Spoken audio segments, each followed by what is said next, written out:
India Pakistan സംഘർഷത്തിന് പിന്നാലെ പാകിസ്ഥാന്റെ അവകാശവാദമായിരുന്നു ഇന്ത്യയുടെ പ്രധാനപ്പെട്ട വിമാന വിമാനമായ റഫേൽ വിമാനം അവർ തകർത്തു എന്നത്. ഇപ്പോൾ അതിനെക്കുറിച്ച് വ്യക്തമായ എന്താണ് സംഭവിച്ചത് അത് വ്യക്തമാക്കുന്നുണ്ടല്ലോ ആ ഫ്രഞ്ച് കമ്പനി തന്നെ. ഈ ഇന്ത്യ പാകിസ്ഥാനിലെ ഭീകര കേന്ദ്രങ്ങൾ ആക്രമിക്കുകയും 9 ഭീകര കേന്ദ്രങ്ങൾ തകർക്കുകയും ചെയ്തു. അത് നമ്മൾ റഫാലാണ് അതിനുവേണ്ടി ഉപയോഗിച്ചത്. ഒപ്പം മിസൈലുകളും ഈ ബ്രഹ്മോസ് മിസൈലുകൾ നമ്മൾ ഉപയോഗിച്ചിരുന്നു. റഫാലിൽ ഘടിപ്പിച്ചിരിക്കുന്ന മറ്റ് മിസൈലുകൾ നമ്മൾ ഉപയോഗിച്ചു. അപ്പോൾ അതൊക്കെ കൊണ്ട് നമുക്ക് വലിയ നാശനഷ്ടം അവർക്കുണ്ടാക്കാൻ സാധിച്ചു. നമ്മളവിടുത്തെ സിവിലിയന്മാരെ, അവിടുത്തെ പാക് പൗരന്മാരെ ആക്രമിച്ചില്ല, അവർക്ക് ഒരു ദോഷവും വരുത്തിയില്ല. പകരം ഭീകരന്മാരുടെ കേന്ദ്രങ്ങൾ, ഭീകരന്മാർ താമസിച്ചിരുന്ന ഒളിത്താവളങ്ങൾ ഒക്കെ വളരെ കൃത്യമായിട്ട് ആക്രമിച്ച് നശിപ്പിച്ചു. അന്ന് ഈ ആക്രമണം കഴിഞ്ഞപ്പോൾ പാകിസ്ഥാൻ പറഞ്ഞത് ഇന്ത്യയുടെ റഫാൽ വിമാനങ്ങൾ ഞങ്ങൾ 2 വെടിവെച്ചിട്ടു, 4 വെടിവെച്ചിട്ടു, 2 പൈലറ്റുമാർ പിടിയിലാണ് എന്നൊക്കെയാണ് അവർ അവകാശമുന്നയിച്ചത്. അന്ന് തന്നെ ഈ ചീഫ് ഓഫ് ആർമി സ്റ്റാഫും മറ്റ് നമ്മുടെ സൈനിക വക്താക്കളും അന്ന് പറഞ്ഞത് നമ്മുടെ പൈലറ്റുമാരാരും പാകിസ്ഥാൻ്റെ കസ്റ്റഡിയിലില്ല, എല്ലാവരും നമ്മൾ ഈ ആക്രമണം, ഈ സൈനിക നീക്കത്തിന് നിയോഗിച്ച എല്ലാ ഉദ്യോഗസ്ഥരും, നമ്മുടെ സൈനികരെല്ലാവരും, പൈലറ്റുമാരടക്കം എല്ലാവരും തിരിച്ചെത്തിയിട്ടുണ്ട്. ഈ ചില എപ്പോഴും പാകിസ്ഥാനെ കുറിച്ച് നിലവിളിക്കുന്ന ചില ഇന്ത്യയിലെ മാധ്യമങ്ങളുണ്ടല്ലോ, മാധ്യമങ്ങൾ ഉൾപ്പെടെ വാർത്ത നൽകുകയാണ് ഇന്ത്യയുടെ 4 വിമാനങ്ങൾ തകർന്നു. ഇന്ത്യയിലെ മാധ്യമങ്ങൾ മാത്രമല്ല, പ്രതിപക്ഷ നേതാവ് രാഹുൽ ഗാന്ധി തന്നെ നിരന്തരം ചോദിച്ചിരുന്നത് ഇന്ത്യയുടെ വിമാനങ്ങൾ അടിച്ചിട്ടു, എവിടെ, എത്ര വിമാനങ്ങൾ നഷ്ടപ്പെട്ടു, കണക്കുകൾ പറയൂ, മോദി വാതുറക്കൂ എന്നൊക്കെയാണ് രാഹുൽ വലിയവായിൽ നിലവിളിച്ചത്. കോൺഗ്രസ്സുകാർ പറഞ്ഞത് മോദിയെ കാണാനില്ല എന്നാണ്. ഇത്ര നിരുത്തരവാദപരമായിട്ട് ഈ രാജ്യവിരുദ്ധത പറയാൻ കോൺഗ്രസ്സുകാർക്കും അല്ലെങ്കിൽ ഈ രാഹുൽ ഗാന്ധിയുടെ ഉപജാപക സംഘത്തിന് മാത്രമേ സാധിക്കുകയുള്ളൂ. എന്തായാലും ആ വാദങ്ങളെല്ലാം പൊള്ളയായിരുന്നു, അതിനൊന്നും യാതൊരു അർത്ഥവുമില്ല എന്നിപ്പോൾ തെളിഞ്ഞിരിക്കുകയാണ്. എന്തായാലും ഈ റഫാൽ നമുക്ക് നൽകിയത് ഫ്രഞ്ച് കമ്പനിയായ ദസോ ഏവിയേഷൻ ആണ്. ഈ ദസോ ഏവിയേഷൻ്റെ ചെയർമാനും സിഇഒയുമായ എറിക് ട്രാപ്പിയർ തന്നെ ഇപ്പോൾ രംഗത്ത് വന്നിരിക്കുകയാണ്. അദ്ദേഹം പറഞ്ഞിരിക്കുന്നു, ഈ റഫാൽ യുദ്ധവിമാനം തകർത്തു എന്ന പാകിസ്ഥാൻ്റെ അവകാശവാദം കള്ളമാണ്, അതിൽ ഒരു തരിമ്പും സത്യമില്ല എന്നാണ് അദ്ദേഹം പറയുന്നത്. ഇത് സംബന്ധിച്ച് റഫാലിന് എന്തെങ്കിലും ദോഷം സംഭവിച്ചിട്ടുണ്ടെങ്കിൽ അതിൻ്റെ സത്യാവസ്ഥ ഈ ഇന്ത്യൻ പ്രതിരോധ വിഭാഗം ഞങ്ങളെ അറിയിക്കും. കാരണം ഇതിൻ്റെ അറ്റകുറ്റപ്പണി അടക്കം നിരവധി കാര്യങ്ങളിൽ ഈ ഫ്രഞ്ച് കമ്പനിയുമായിട്ട് നമ്മൾ സഹകരിച്ചാണ് പോകുന്നത്. പൂർണ്ണമായിട്ടും അതിൻ്റെ സാങ്കേതിക വിദ്യ അവർ നമുക്ക് കൈമാറിയിട്ടില്ല. ഈ വരാൻ പോകുന്ന ചില പുതിയ വെർഷൻസ്, പുതിയ 4ാം തലമുറ 5ാം തലമുറ വിമാനങ്ങൾ വരികയാണല്ലോ, ആ സമയത്ത് മാത്രമേ അതൊക്കെ നടക്കുകയുള്ളൂ. അതിൻ്റെ കരാർ അങ്ങനെയാണ്.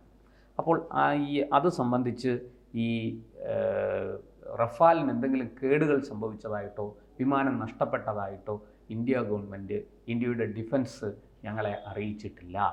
അതുകൊണ്ട് തന്നെ ഇങ്ങനൊരു സംഭവം ഉണ്ടായിട്ടില്ല. ഉണ്ടെങ്കിൽ അത് അറിയിക്കും, കാരണം അത് ആ കരാറിൻ്റെ ഭാഗമാണ്.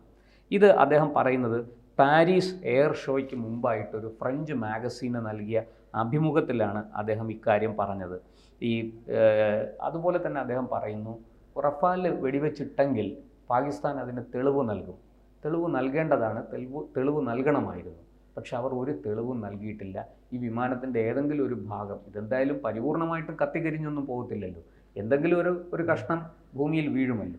അപ്പോൾ ആ ഒരു അടയാളം പാകിസ്ഥാൻ, ആ തെളിവ് നൽകാൻ പാകിസ്ഥാൻ ഇതുവരെ സാധിച്ചിട്ടില്ല എന്നാണ് അദ്ദേഹം പറയുന്നത്. അതും ഈ തെളിവ് നൽകാൻ കഴിയാത്തതും പാക് സേനയ്ക്ക് തിരിച്ചടിയായി. അത് അവർ ലോകരാജ്യങ്ങൾക്ക് മുന്നിൽ നാണം കെട്ടു. കാരണം ഇവരെല്ലാവരിടത്തും പറഞ്ഞത് റഫാൽ അടിച്ചിട്ടു എന്നാണ്. നോക്കൂ, റഫാലിന് യാതൊന്നും സംഭവിച്ചില്ല. അതേസമയം അമേരിക്കയുടെയും ചൈനയുടെയും പോർ വിമാനങ്ങൾ അടിച്ചിടാൻ ഇന്ത്യക്ക് സാധിച്ചു. അതിൻ്റെ ഭാഗങ്ങൾ നമ്മൾ കണ്ടെടുത്ത് കൃത്യമായിട്ട് തെളിവ് നമ്മൾ ഹാജരാക്കി.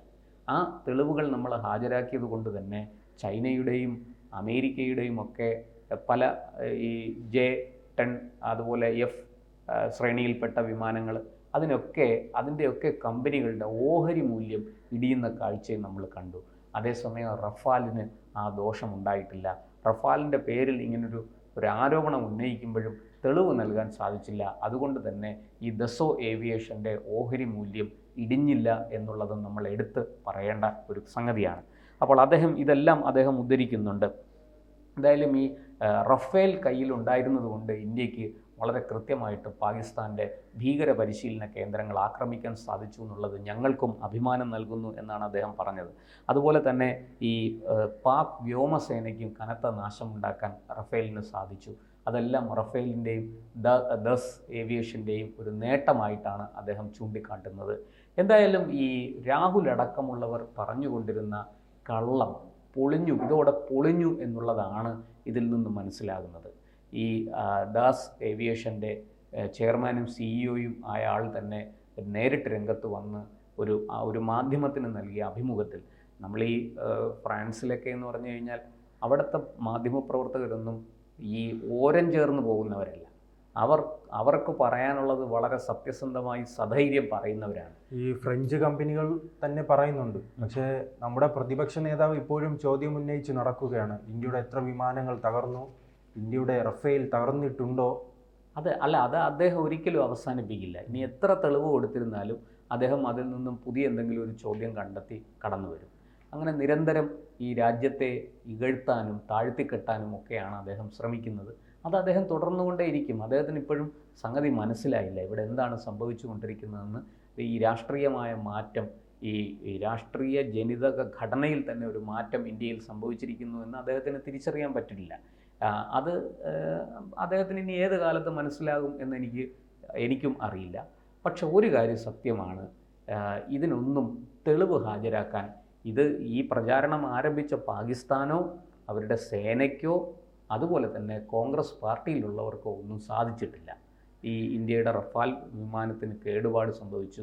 ഒന്നാമത്തെ കാര്യം, ഇതൊക്കെ സൈനിക രഹസ്യങ്ങൾ. ഇപ്പോൾ കൂടുതൽ വിമാനങ്ങൾ വാങ്ങുകയല്ലേ? അതെ, ഇപ്പോൾ 26 വിമാനങ്ങൾ നാവികസേനയ്ക്ക് വേണ്ടി വാങ്ങുകയാണ്. 22 എണ്ണം ഫൈറ്റർ ജെറ്റുകളും 4 എണ്ണം ഈ പരിശീലനത്തിന് വേണ്ടിയിട്ടുള്ള വിമാനങ്ങളും അടക്കം 26 എണ്ണം നമ്മൾ വാങ്ങുകയാണ്.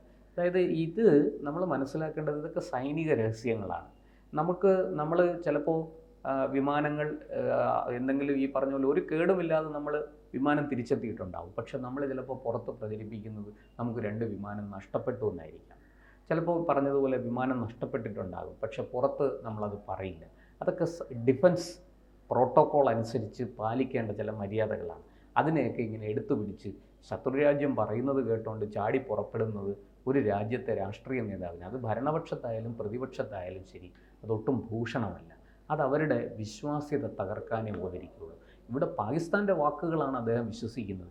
ഇന്ത്യൻ ആർമിയുടെ വാക്കുകൾ അദ്ദേഹത്തിന് വിശ്വാസമില്ല. നമ്മുടെ ചീഫ് ഓഫ് സ്റ്റാഫ് പറയുന്നത് വിശ്വാസമില്ല.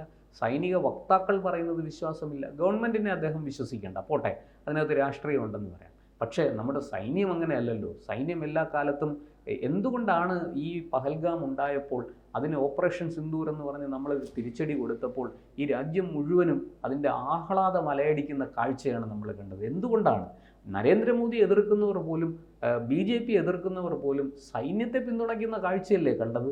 നമ്മൾ ഇവിടെ തന്നെ ഒന്ന് ആലോചിച്ച് നോക്കൂ. ഓപ്പറേഷൻ സിന്ദൂർ വ്യാഖ്യാനിക്കാൻ വിദേശങ്ങളിലേക്ക് പോയവരെല്ലാം പ്രതിപക്ഷ പാർട്ടികളിലുള്ളവരാണ്. അവരുടെ ശശി തരൂർ ആയാലും ഒവൈസി ആയാലും സൽമാൻ ഖുർഷിദ് ആയാലും ജോൺ ബ്രിട്ടാസ് ആയാലും ഒക്കെ വളരെ ഭംഗിയായിട്ട് അവരെ ഏൽപ്പിച്ച ജോലി അവർ നിർവഹിച്ചു. അവരത് മോദി സർക്കാരിന് വേണ്ടി ചെയ്തതല്ല, രാഷ്ട്രത്തിന് വേണ്ടി ചെയ്തതാണ്. പക്ഷെ എന്തുകൊണ്ടോ ആ സത്യം മനസ്സിലാക്കാനുള്ള കഴിവ് നമ്മുടെ പ്രതിപക്ഷ നേതാവ് രാഹുൽ ഗാന്ധിക്ക് മാത്രം ഇല്ലാതെ പോയി. അദ്ദേഹം ഇപ്പോഴും ഈ പാകിസ്ഥാൻ്റെ വക്താവായി സംസാരിക്കുകയാണ്. പാകിസ്ഥാന് വേണ്ടിയാണ് അദ്ദേഹം സംസാരിക്കുന്നതെന്ന് തോന്നും പലപ്പോഴും. അത് അദ്ദേഹത്തിൻ്റെ ജനപ്രീതിയും ജനപിന്തുണയും ഇല്ലാതാക്കി കഴിഞ്ഞു എന്നുള്ളതാണ് സത്യം. ഇനി അതുകൊണ്ടിപ്പോൾ ഒരു സർവേ നടന്നപ്പോൾ മോദിക്ക് കിട്ടിയ പിന്തുണ 80% മുകളിലാണ്. നമ്മൾ ചെറിയ കാര്യമല്ല.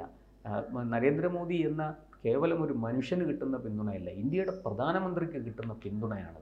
അത് തിരിച്ചറിയാനുള്ള കഴിവ് പോലും ഈ കോൺഗ്രസിനും രാഹുൽ ഗാന്ധിക്കും ഇല്ല. അദ്ദേഹത്തിനെ ഉപദേശിക്കുന്നവർക്കും അതില്ല എന്നുള്ളതാണ് സത്യം.